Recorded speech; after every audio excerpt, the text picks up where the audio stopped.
श्रीमद् भागवत महापुराण में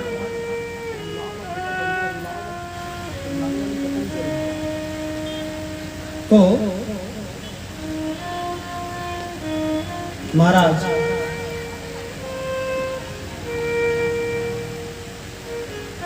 श्री सुखदेव जी ने ही कह दिया। क्या कहा कि महाराज श्रीमद् भागवत महापुराण के प्रत्येक श्लोक के पाठ से, और प्रत्येक श्लोक नहीं, यहां तक कह रहे हैं श्लोकार्धं श्लोकपादं वा नित्यं भागवतोद्भवम् पठते शृणुयादयस्तु दुसहस्रं फलं लभे। श्रीमद् भागवत महापुराण के श्लोक पूर्ण श्लोक की नहीं, सुखदेव जी तो कह रहे हैं श्लोक आर्धम,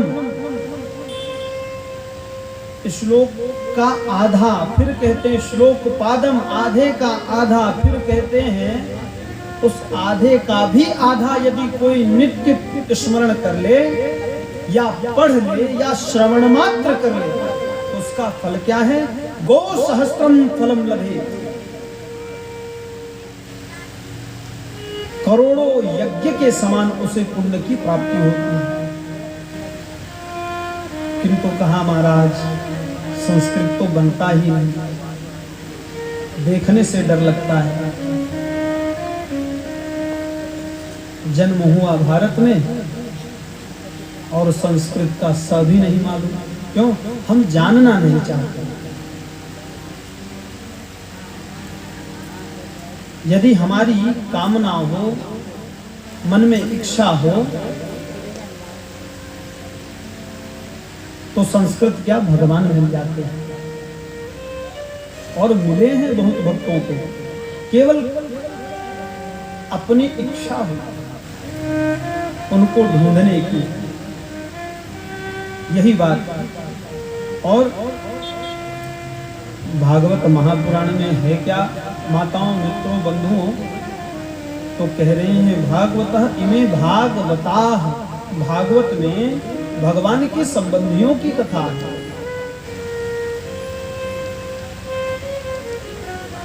जिस प्रकार हमारे आपके संबंधी हैं, ठीक उसी प्रकार भगवान के भी तो संबंधी हैं। उन्हीं संबंधियों की श्रीमद् भागवत महापुराण में कथाएं हैं। और कैसे कैसे संबंधी होते हैं भगवान के, हम आप भी संबंधी बन सकते हैं यदि बनना चाहें तो। आप जरा विचार करिएगा, प्रत्येक जीव को अनुमान लगाइएगा, विचार करिएगा, घर जाकर के या यहीं बैठे बैठे विचार करिएगा कि भगवान ने जब हमको इस धराधाम पर भेजा है, सृष्टि पर भेजा है, तो ऐसा कोई ना कोई रिश्ता है जिसकी भगवान ने हमें हमारे पास कमी रखी है। जरा विचार करिएगा, किसी के बेटा है तो बेटी नहीं, चाचा है तो चाची नहीं, काका है तो काकी नहीं, ऐसा कहीं ना कहीं विचार करिएगा आप। ऐसा कोई स्थान भगवान ने खाली रखा है, किस लिए रखा है? कभी सोचा? भगवान यह चाहते हैं कि जो खाली स्थान में जो संबंधी है, वह संबंध ये जीव मुझसे बना, मुझसे प्रेम कर ले। जितना उस संबंधी से करता उतना ही प्रेम मुझसे करे। भगवान यह चाहते हैं, किंतु हम आप तो समझ ही नहीं पाते, चक्कर में पड़े रहते हैं। माताओं, वही संबंधी किस प्रकार से भगवान के संबंधी हैं? तो गुरुदेव भगवान कह रहे हैं शांत भाव। शांत भाव के संबंधी कौन है भगवान? तो कहते हैं शांत भाव में भगवान को भगवान मानकर उनकी सेवा करने वाले ऋषिगण, मुनिजन, तपस्वी, ये सब उनके शांत भाव के संबंधी। दास्य भाव के संबंधी, जो भगवान को अपना राजा मानकर उनकी सेवा करें। भगवान को राजा और अपने आप को उनका नौकर मानकर जो यह संबंध स्थापित करके भगवान की सेवा करे, वह दास्य भाव का संबंधी है। अभी एक जगह आप सभी जानते होंगे, छत्तीसगढ़ का बड़ा परम पावन स्थान है पाटेश्वर धाम लोहारा में। उस स्थान पर 1 माह तक पुरुषोत्तम मास की कथा हुई। उसके पश्चात वहां कुछ असामाजिक तत्वों के द्वारा नोटिस भेजा गया। बात करो बेटा, सामने बैठ के वहां किसी के द्वारा नोटिस भेजा गया आश्रम तोड़ने का। वहां जो पूज्य प्रातःस्मरणीय नित्य प्रति समर्चनीय श्री राम जानकी दास जी जो महंत जी हैं, बड़े सरकार, जिनका दर्शन अत्यंत दुर्लभ है, वहां पहुंचकर भी दर्शन हो जाए कोई निश्चित नहीं है। जिस पर कृपा होगी इनकी, उन्हीं को दर्शन हो सकते हैं। तो उनके सम्मुख गए तो उन्होंने एक बड़ी अच्छी बात कही। वो जो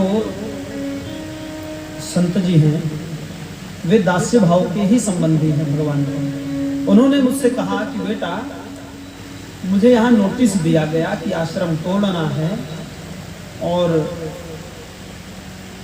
आपको यहाँ से भगा दिया जाएगा।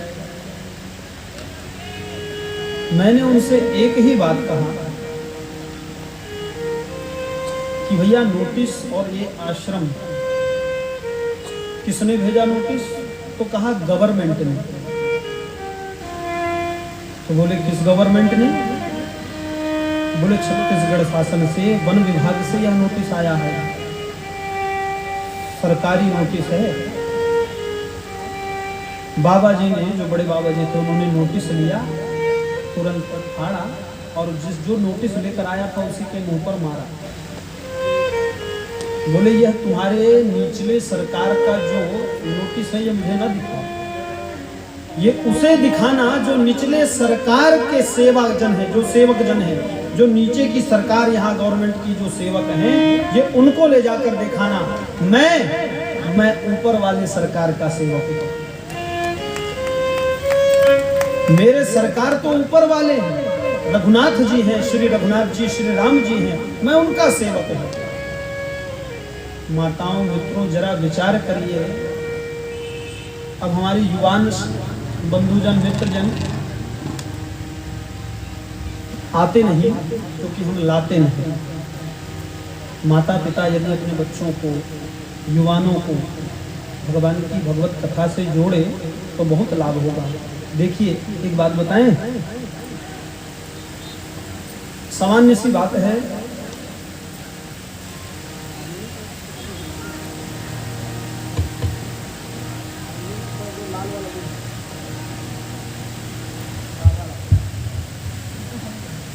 सामान्य सी बात है,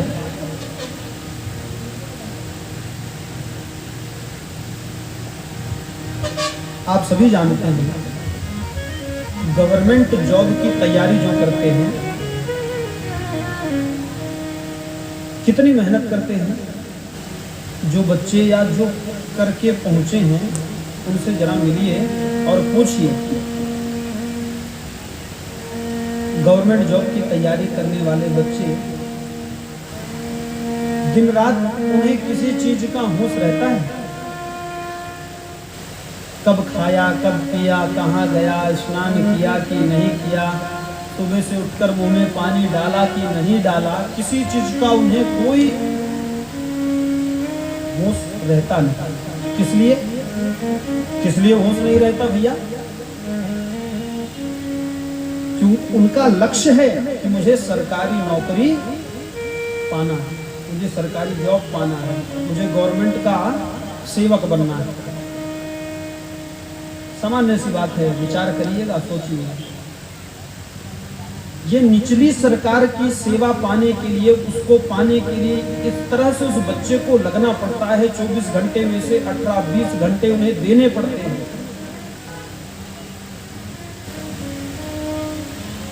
और ऊपर वाले सरकार को पाने के लिए जेब से सिक्का निकाले और थाली में डाल दिए और सोचते हैं ऊपर वाले सरकार मिल जाएंगे।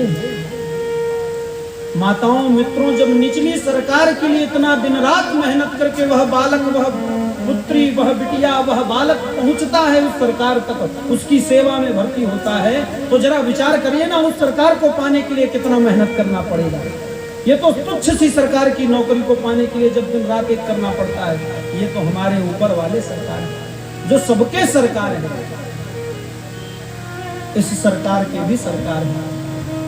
ऐसे सरकार को दास्य भाव से भजने वाले, इन्हें अपना सरकार मानने वाले, उस संबंध को स्मरण में किया। तीसरे कौन? वात्सल्य भाव से भगवान के संबंधी बनने वाले। वात्सल्य भाव से कैसे?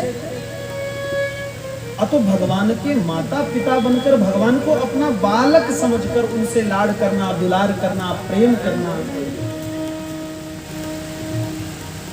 यह वात्सल्य भाव का दुलार है। फिर अंत में कहा माधुर्य भाव। माधुर्य भाव किस प्रकार से? तो कहा भगवान को ही अपना सर्वस्व, भगवान को ही अपना पति मानकर उनका स्मरण करना, उनका ध्यान करना, जिस प्रकार गोपियों ने भगवान को अपना सर्वस्व मानकर,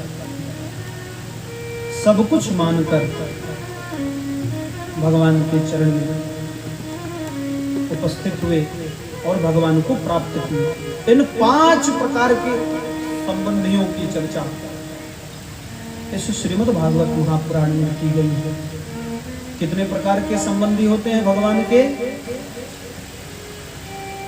हम केवल कथा नहीं सुनाते, बीच बीच में पूछते भी हैं, तो आप लोग अभ्यास डाल लीजिए, थोड़ा मुंडी हिला लिया करिए, हाथ वाथ हिला लिया करिए। कितने प्रकार के संबंधी भगवान के? 5 प्रकार के। कौन कौन से? प्रथम शांत भाव, द्वितीय दास्य भाव, तृतीय वात्सल्य भाव, सख्य भाव और माधुर्य भाव। ये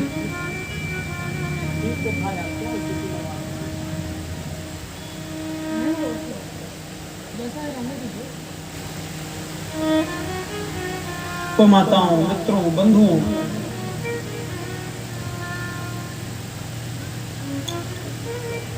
ये 5 प्रकार के संबंध भगवान से हम आप जोड़ें और इन्हीं 5 प्रकार के संबंधियों की चर्चा श्रीमद् भागवत महापुराण में सुखदेव जी ने परीक्षित जी से की है। और सबसे महत्वपूर्ण बात, श्रीमद् भागवत महापुराण और क्या है इस पुराण में? तो कहा यह पुराण इतनी मधुर है, इतनी मधुर है कि महाराज इसे स्वयं भगवान श्री नंद नंदन, यशोदा नंदन, भगवान राधा रमन लाल ने स्वयं इसे अनेक अनेक अवतार धारण करके अनेक बार गाया। और इसका वर्णन श्रीमद् भागवत महापुराण के अंतिम श्लोक में श्री महाराज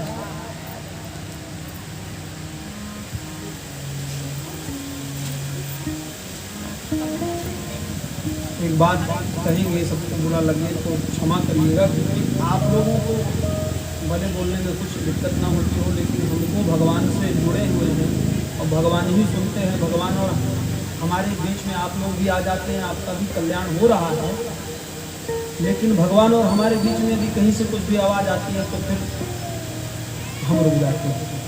इसलिए सभी से निवेदन है, प्रेम से सुनिए, बस यहाँ भगवान मिलेंगे और कुछ नहीं मिलेंगे, यही सोचकर प्रवेश करिए। तो कह रहे हैं क्या कि इतना मधुर पुराण है, इतना रसमय पुराण है कि भगवान ने स्वयं इसे 5 बार गाया। अंतिम श्लोक में श्री सुखदेव जी कह रहे हैं, तस्मै येन विभासितो मतुलो ज्ञान प्रदीप पुरा तद्रूपेण च नारदाय मुनये कृष्णाय तद्रूपिणा योगीन्द्राय तदात्मनाथ भगवद्भ्राता कारुण्यतास्तच्छुदं विमलम् विशोकम् अमृतम् सत्यं परं धीमहि सत्यं परं धीमहि। महाराज इतना मधुर, इतना मीठा, इतना रसामृत, रसों से भरा हुआ यह पुराण है कि भगवान तद रूपेण नारद, तद रूपेण कृष्णाय, तद रूपेण योगीन्द्राय, तदात्मनाथ भगवद्भ्राताय, भगवान नारद जी बनकर इस पुराण को गाए, भगवान ब्रह्मा जी बनकर इस पुराण को गाए, भगवान सुखदेव जी बनकर इस पुराण को गाए, भगवान परीक्षित जी बनकर पुराण श्रवण किए, और कोई नहीं, केवल भगवान सुखदेव जी कह रहे हैं। सोचिए आप कितना प्रिय है भगवान को कि सभी जगह भगवान आकर यह सब कर रहे हैं, माध्यम बनाकर। तो यह भी एक माध्यम ही है, हम आप कुछ नहीं। यह कथा कहने की हमारी कोई औकात नहीं है। जो कृपा है ठाकुर जी की कृपा, श्री रामचरितमानस में पूज्यपाद गोस्वामी बाबा ने कह दिया, जेहि पर कृपा करहि जन जाहि, जेहि पर कृपा करहि जन जाहि, कबूर जीवन जावन पाहि, कबूर जीवन जावन पाहि, कबूर जीवन जावन पाहि, कबूर जीवन जावन पाहि। शारद दारुणारि सम स्वामी, शारद दारुणारि सम स्वामी, राम सूत्र धर अंतर जामी, राम सूत्र धर अंतर जामी। कोई नहीं माताओं, मित्रों, बंधुओं, श्री रघुनाथ जी कृपा करते हैं। जिस पर कृपा कर दे, जेहि पर कृपा करहि जनु जानी, तब कवि और अजीर नचावहि बानी। राम सूत्रधर अंतर्यामी, शारद दारु नारी सम स्वामी। सरस्वती जी की जो डोर है किसके हाथ में है? रघुनाथ जी के हाथ में। और रघुनाथ जी जैसा चाहे वैसा उसे नचाते हैं। कब? जब हमारी श्रद्धा पूर्ण रूपेण समर्पित हो। हम यदि आने से पहले अहंकार करके आए, अभिमान करके आए कि कथा कहना है, हमको कहना है, ऐसा करना है, तो फिर ले लो सीताराम, सब समाप्त हो जाएगा। भाव से आइए, प्रेम से आइए, चाहे कोई हो। वो स्वामी बाबा तो इतने परम ज्ञानी होकर कहते क्या है? जो बालक कह तोतरी बाता, सुनई मुदित मन पितवरु माता। मैं एक बालक की भांति श्री रामचरितमानस का निर्माण कर रहा हूँ और मेरी इस तोतली भाषा को माता पिता प्रेम से श्रवण करेंगे।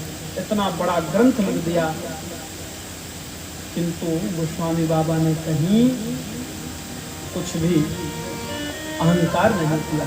यहाँ तक बाबा ने तो कह दिया, कभी न हो नहीं चतुर प्रवीण कुछ नहीं। और यही जब भाव होगा तब भगवान की प्रीति प्राप्त होगी, तब भगवान से हमारा संबंध जुड़ेगा। माताओं मित्रों, वही भगवान नचाने वाले हैं, वही भगवान कहलाने वाले हैं, सब कुछ करने वाले वही हैं। और यहाँ तक हमको आपको पहुंचाने वाले भी वही है। अपने पैर से चलकर आना असंभव है, बहुत लोग हैं आसपास। इस समय इस मैदान में आप लोग जितने अंदर बैठे, इससे दुगने चौगुने लोग बाहर होंगे कि नहीं? थोड़ा मुंडे हिला लो, करंट है कि नहीं पता चल जाता है। होंगे कि नहीं? किंतु केवल आप लोग ही क्यों अंदर बैठे हुए हैं?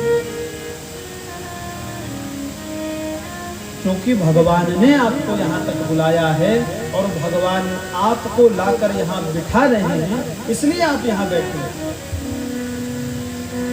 कोई सामान्य बात नहीं भगवान की कथा में आकर बैठ जाना और भगवान की कथा सुन लेना, ये उन्हीं की कृपा का फल है। तो माताओं मित्रों, इसलिए श्रीमद् भागवत महापुराण में कह रहे हैं श्री सूत जी महाराज कि भाग्योदयेन बहुजन्म समर्जिते सत्संगमं च लभते पुरुषो यदा वे अज्ञान हेतु कृत मोह मदांधकार नाशम विधाय हि तदोदयते विवेकः।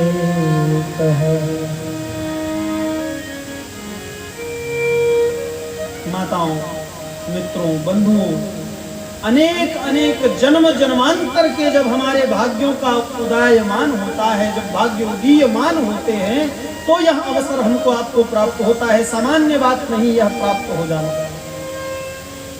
अनेक अनेक जन्मों के पुण्यों के फल से यह श्रीमद् भागवत महापुराण की प्राप्ति होती है। और फिर प्राप्ति होने के बाद यदि हम उसका ठीक से विधि पूर्वक विधान पूर्वक रसास्वादन नहीं कर पाए, नहीं कर सके, तो फिर क्या तात्पर्य? श्री सूत जी कह रहे हैं सत्संगमं च लभते पुरुषो यदा। यह सत्संग बड़ी भगवान की कृपा से प्राप्त होता है। गोस्वामी बाबा ने तो कहा ही है, मानस में आप सभी जानते हैं सत्संग की प्राप्ति कितनी कठिन है।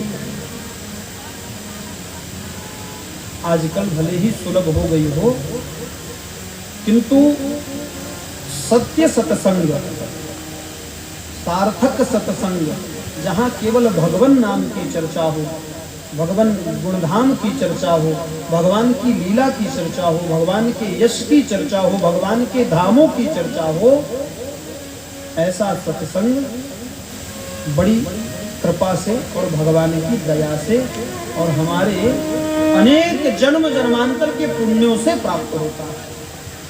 और वही पुण्य है जो हमको आपको यहाँ तक ले आए महाराज। और ऐसा सुंदर अवसर कहाँ प्राप्त होता है? तो कहते हैं और कहीं नहीं, केवल और केवल इसी धराधाम। देवलोक में भी ऐसी कोई व्यवस्था नहीं कि सत्संग हो, पुराण हो, भागवत हो, राम कथा हो, शिव पुराण हो, देवता बैठकर सुने, ऐसी कोई व्यवस्था है? स्वर्ग में भी ऐसी कोई व्यवस्था नहीं। आदमी कहता है स्वर्ग जाएंगे, स्वर्ग जाएंगे। स्वर्ग में भी उतनी ही व्यवस्था है जितने आपके पुण्य हैं। जहां पुण्य समाप्त हुए तो धक्के मारकर गिरा दिए जाएंगे। वहां भी ऐसी व्यवस्था नहीं कि भगवान की कथा इस कर्णपुटों पर, भगवान की कथा रूपी रसायन इस कर्णपुटों पर, हृदय पर, नेत्र से हम उसे दर्शन कर सके, श्रवण पान कर सके, ऐसी व्यवस्था केवल इस धराधाम पर है। श्री सूत जी महाराज कह रहे हैं, सत्ये स्वर्गे च कैलाशे वैकुंठे ना स्वयं रसः अतः पिबेत सदा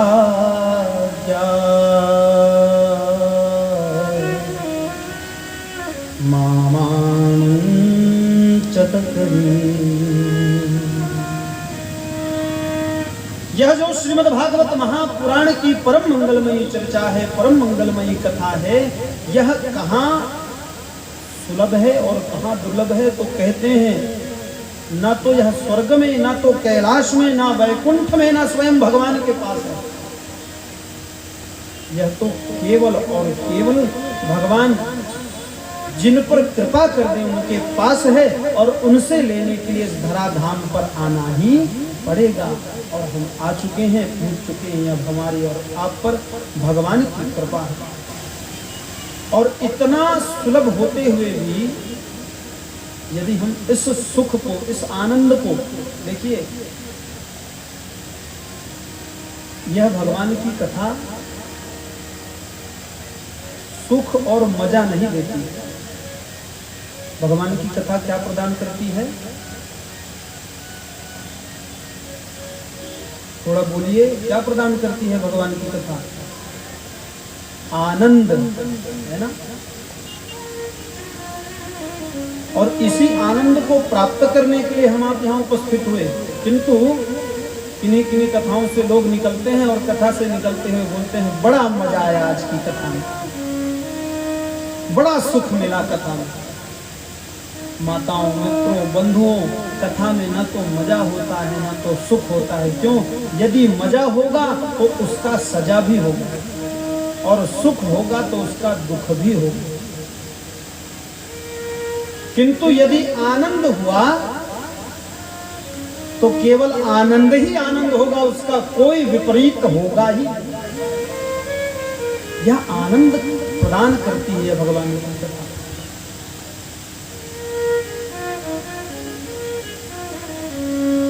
मजा तो तब मिलता है जब उस जिह्वा में कुछ अच्छे अच्छे पदार्थ हम ग्रहण करते हैं। अभी जैसी संध्या काल होगा तो आप देखिएगा यहाँ नाना प्रकार के सब, अब यही जन्म हुआ है तो सब दिखते हैं, नाना प्रकार के सब दुकानें सज जाती हैं और सभी की भीड़ लग जाती है। वहाँ मिलता है मजा, यहाँ मिलेगा आनंद, वहाँ मिलेगा सुख, जहाँ मिलेगा केवल और केवल आनंद, परमानंद, ब्रह्मानंद। आनंद है कौन?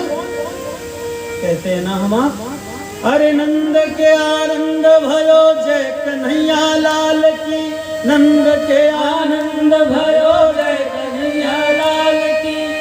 आनंद कौन है? भगवान श्री कृष्ण कन्हैया लाल भगवान मिलते हैं। यहाँ मजा और सुख नहीं मिलता। जिसकी मजा मिलेगी उसकी सजा होगी। ज्यादा स्वाद के चक्कर में ज्यादा यदि पा लिए तो सुबेरे फिर वह खबर आपको प्रदान करेगा क्या होगा।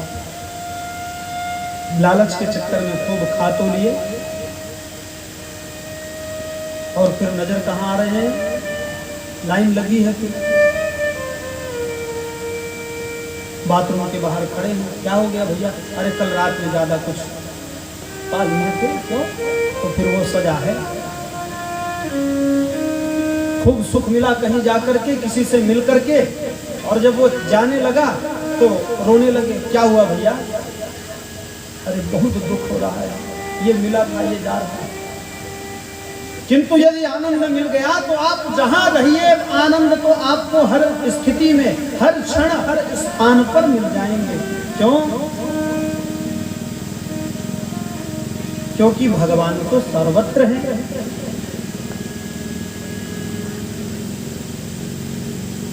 हरि सर्वत्र, क्योंकि कहा है ना भगवान ने मानस में, हरि व्यापक सर्वत्र समाना, हरि व्यापक सर्वत्र समाना, प्रेम ते प्रगट होई मैं जाना, प्रेम ते प्रगट होई मैं जाना। माताओं, मित्रों, बंधुओं, जब आनंद मिलेगा तो सर्वत्र मिलेगा। क्यों? भगवान तो सर्वत्र है।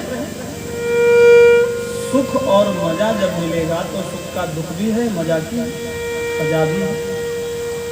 तो वही बात हम आप इस संसार में ही खोजते हैं आनंद। कई लोग कहते हैं कल भेलपुरी खाए, गुपचुप खाए, बड़ा आनंद आ गया। ले, गुपचुप खाने भेलपुरी में कहीं आनंद मिलता है?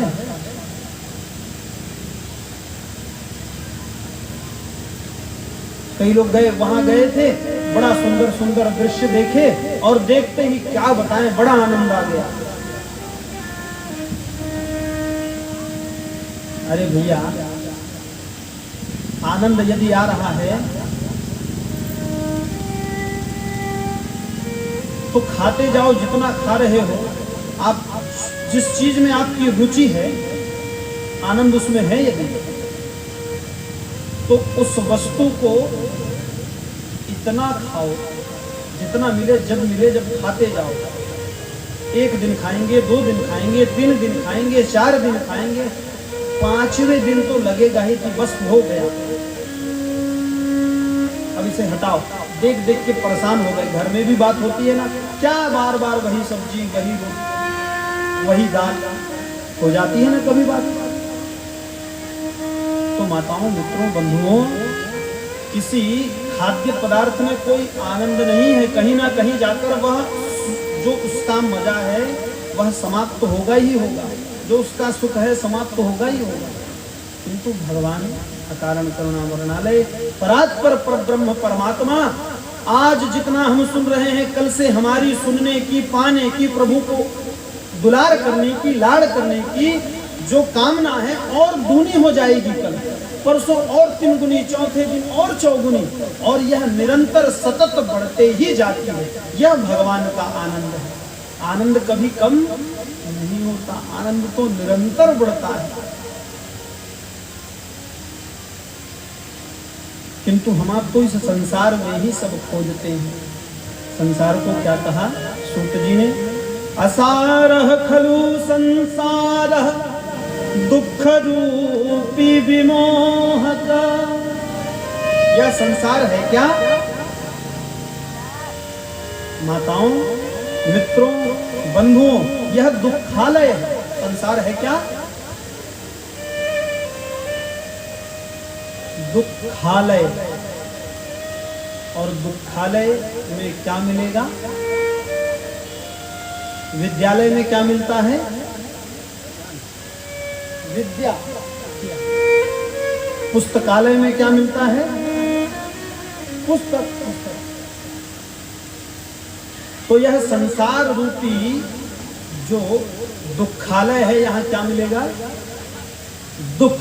और दुख के सिवा और कुछ नहीं मिलने वाला। माताओं, मित्रों, बंधुओं, भगवान श्री सूत जी कहते हैं कि इस संसार में, इस दुखालय में हम सुख की कामना करें, आनंद की कामना करें, असंभव। क्योंकि यहाँ केवल हमें दुख के सिवा और कुछ नहीं मिलने वाला। झूठ के अलावा और कुछ प्राप्त नहीं होने वाला। परम प्रभु परमात्मा की प्राप्ति कैसी होगी? सत्य कौन है? परमात्मा प्रभु। श्री रघुनाथ जी, भगवान श्री कृष्ण कन्हैया लाल, तभी महात्मा के प्रथम श्लोक में श्री सूत जी कह रहे हैं, सच्चिदानंद रूपाय विश्वोत्पत्त्यादिहे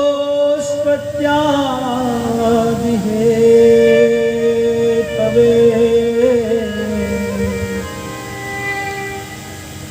तापत्रय विनाशाय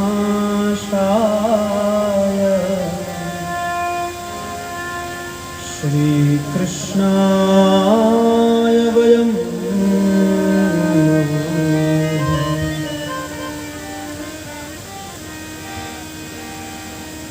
महाराज प्रथम महात्मा के श्लोक में श्री भागवतकार प्रथम श्लोक में वर्णन कर रहे हैं किसका?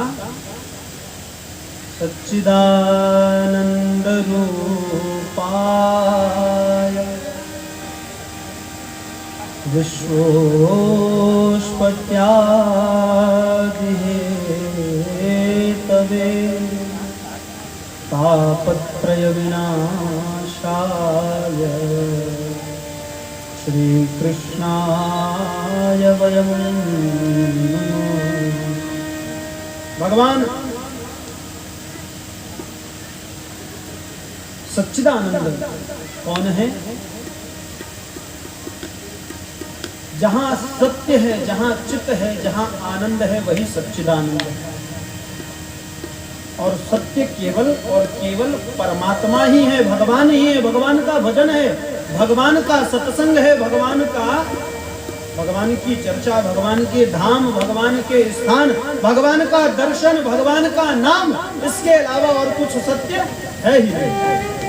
जो ये सब दिख रहा है, जो कुछ भी आंख से हमारी जहां तक दिखता है संसार में, सब झूठ है, जब सब स्वप्न है। तभी तो भोलेनाथ देवादिदेव महादेव ने माँ से कहा, माँ कहूँ मैं अनुभव अपना, सत हरि भजन जगत सब सपना। हे देवी पार्वती, उमा, अंबिका, भवानी मैया, एक बात श्रवण करिए, यह संसार जहां तक भी जो कुछ दिखाई दे रहा है, ये सब असत्य है। जिस दिन यह श्वास की गिनती हमारी खत्म हुई, उस दिन कोई कुछ दिखने वाला है ना मिलने वाला है। जो कुछ जमा रहे हो, जोड़ रहे हो, जो कुछ बना रहे हो, कुछ मिलने वाला नहीं। अरे वो सब तो छोड़िए, अभी वर्तमान परिस्थिति, कुछ समय पहले चले जाइए, कोरोना काल में चले जाइए। कोरोना काल में जो स्थिति थी, जो परिस्थिति थी, उससे कुछ यदि सीखने को मिला हो भगवान से जुड़ने के लिए, तो सीखिएगा जरूर। क्या विचार करिए। महाराज जी बोलिए, थोड़ा सा धीरे बोलिए।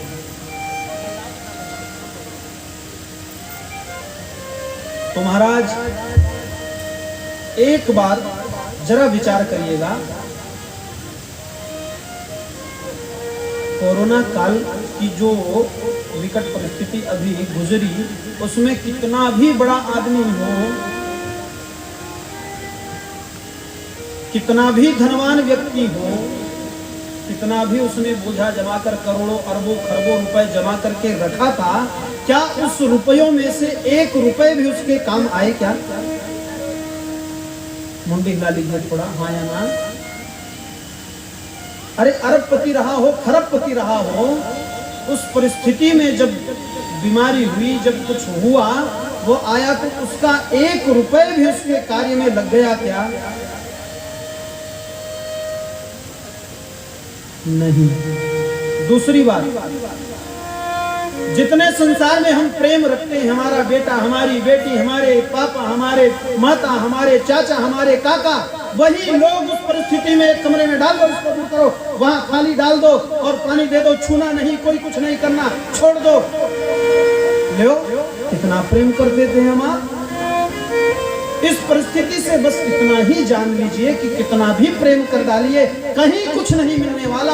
मिलेगा तो केवल मेरे भगवान, मेरे ठाकुर, मेरे कृष्ण कन्हैया लाल के चरणों में, और कहीं कुछ नहीं मिलने वाला। माताओं, मित्रों, बंधुओं, इस परिस्थिति से ही आप समझ लीजिए, जो देंगे परमात्मा देंगे और कहीं कुछ नहीं मिलने वाला। किंतु फिर भी हम संसार में ही भटकते हैं सुख खोजने के लिए, संसार में ही दौड़ते हैं पाने के लिए। संसार में कुछ नहीं मिलने वाला, जो मिलेगा इस सत्य स्वरूप भगवान के सन्मुख ही मिलेगा। प्रकाश, यह उनके जैसा प्रकाश, प्रकाशवान को भी प्रकाश करने वाले भगवान ही हैं। आनंद, आनंद की चर्चा हम आप कर ही चुके हैं। और आनंद मिलेगा कैसे? तो पूज्यपाद श्री सद्गुरुदेव भगवान कहते हैं, जब हम आप, आनंद किसे कहते हैं? जो नित्य निरंतर क्षणों क्षण मस्ती में रहे, हर समय आनंद में रहे, जिसे किसी स्थिति परिस्थिति का विचार ना हो, दुख में हो तो मुस्कुराए, सुख में हो तो मुस्कुराए, उसे आनंद कहते हैं। आनंद कब मिलेगा माताओं, मित्रों, बंधुओं? जब हम अपनी हस्ती, जो अपनी हस्ती है, जितना भी जो कुछ हमारे पास है, जो कुछ भी है, उसे मन से, भाव से, प्रेम से, पूज्यपाद गुरुदेव भगवान कहते हैं, जब हम आप अपनी हस्ती भगवान श्री नंद नंदन, यशोदा नंदन, ब्रज नंदन, ब्रजलाल, राधा रमणलाल जी के चरणों में सौंप देते हैं, जब संपूर्ण हस्ती हम उनके चरणों में सौंप देंगे, तो जीवन में केवल मस्ती ही मस्ती होगी और कुछ नहीं।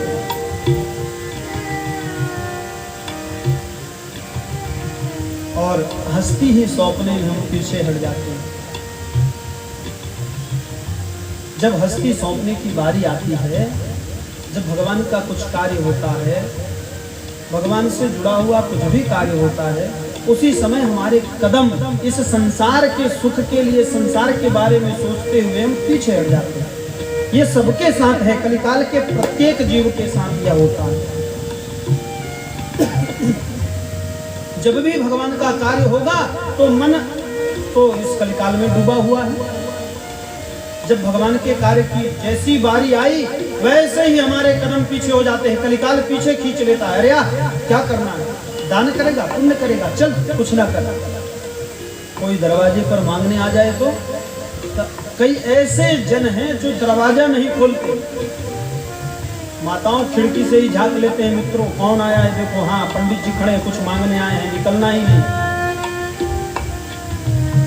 आप तो अपना सौभाग्य समझिए कि आपके दरवाजे पर कोई मांगने आया है, आपको बड़ा बनाने आया है, किंतु कहाँ इस कलिकाल में हम फंस जाते हैं। किसमें? इसी संसार के सुख को पाने के लिए। अनेक बातें हैं कहने को। माताओं, जब हम अपनी हस्ती भगवान के चरणों में सौंप देंगे, उसी दिन से हमारे जीवन में मस्ती होगी। और जिसे मस्ती चाहिए वह तो केवल इतना ही भगवान से कहिए, मैं हूँ श्री भगवान का, मेरे श्री भगवान। कहिए तो जरा जोर से, यहाँ तक आवाज आए।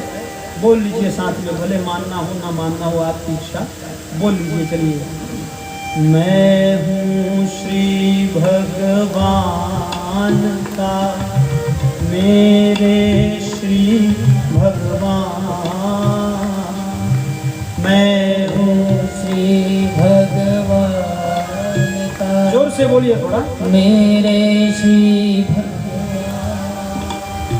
एक बार फिर, मैं हूँ श्री भगवान का, मेरे श्री भगवान,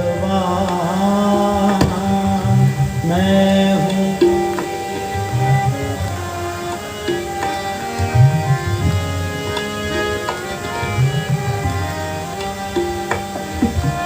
अनुभव यह तुम करत चलो, तजी ममता अभिमान अनुभवया करते चलो तजी ममता अभिमान तजी ममता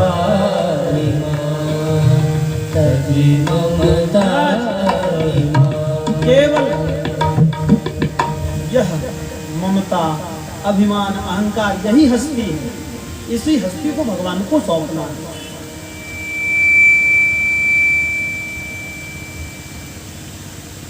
अहंकार प्रत्येक जीव के भीतर भरा होता है। कब तक?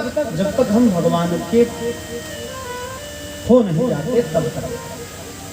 धीरे धीरे अभ्यास से माताओं मित्रों बंधुओं भगवान के हम हो जाते हैं और भगवान की करुणा कृपा से वह अहंकार भी मिट जाता है।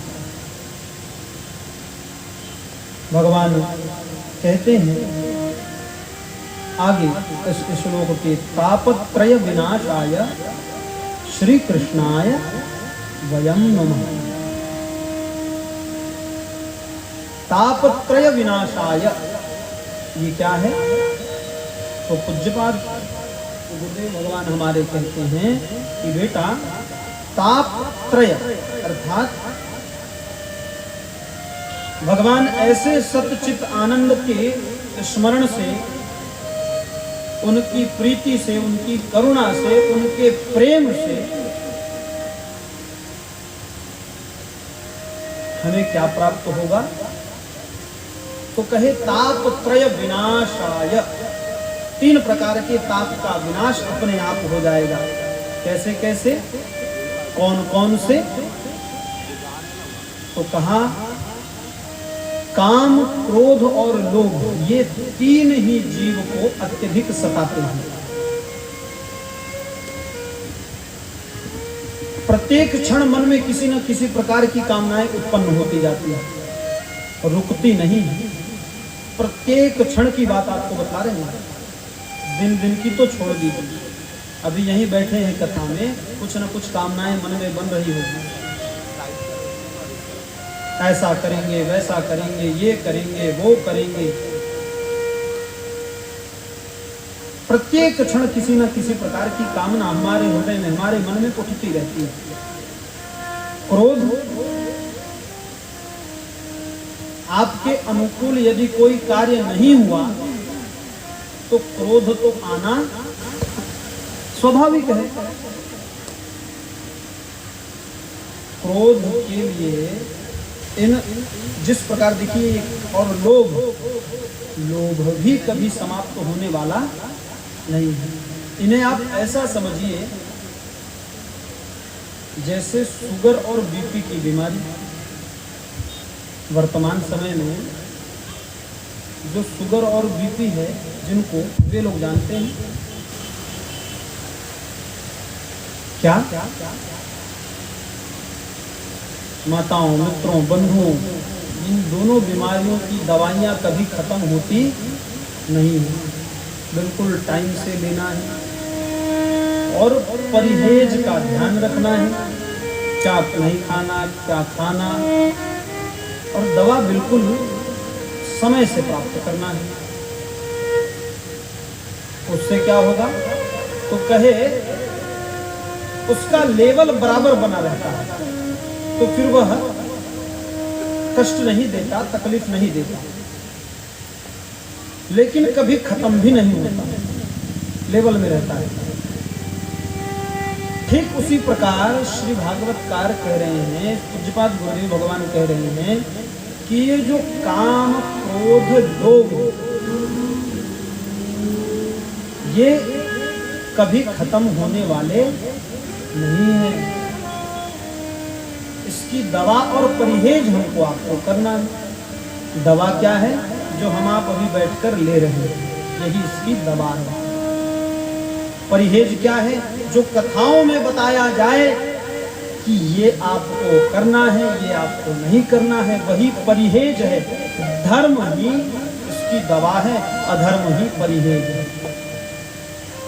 उससे ही काम, क्रोध, लोभ, और तो और भागवतकार कहते हैं कि भगवान श्री त्रिभंगी ललित कृष्ण कन्हैया लाल जिस प्रकार 3 जगह से टेढ़े हैं, भगवान श्री कृष्ण कन्हैया लाल को आप देखिएगा कभी सीधे खड़े नहीं। हमारे रघुनाथ जी बिल्कुल सीधे रहते हैं, किंतु कृष्ण कन्हैया लाल थोड़े ऐसे, थोड़े कमर से टेढ़े, घुटने से टेढ़े,